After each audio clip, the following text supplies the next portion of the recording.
Hey guys, how is it going? And welcome to my channel Coding Beetle.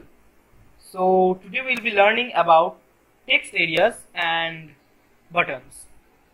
So to insert a text area, you have to create a tag with name text area, and within that you can write anything like uh, type your text here. And let's give the text area an attribute name attribute of bio, means it will show the bio. It will take your bio.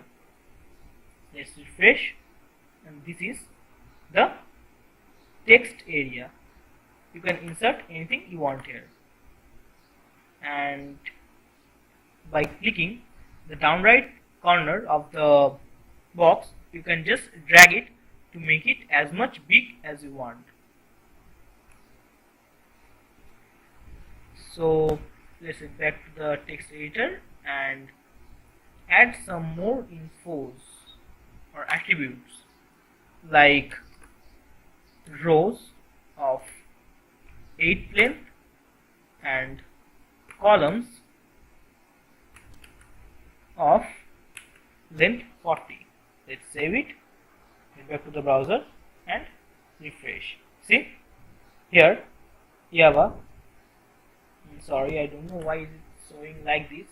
It shouldn't be happening, but here the row is of 8 and the column is of 40 spacing, and you can still, as it is a text area, you can drag it and adjust according to your will.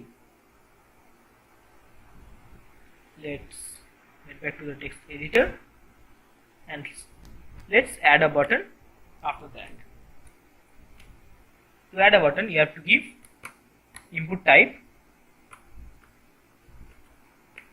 button, and the name would be, you can give any name such as button, and let's give it a value, anything. Refresh, and let's head back to the browser. Refresh there. See, we have a button here with the name anything, or maybe not anything. We should have written submit, and head back to the browser, refresh, and but by clicking this button it will not do anything, because by giving a input type as button, you simply say that it will do nothing, it's just a button. It will not do anything until you make it do something. And I will say you how to do something in my future videos of JavaScript and PHP, that what a button or this information can do. And till then, take care and like this video, comment your views or your queries, what you want, and share this video with everyone who you want, and don't forget to subscribe to my channel if you are new. Subscribe if you are new to my video, and click on the notification bell to get all the notifications of the future updates. Till then, take care.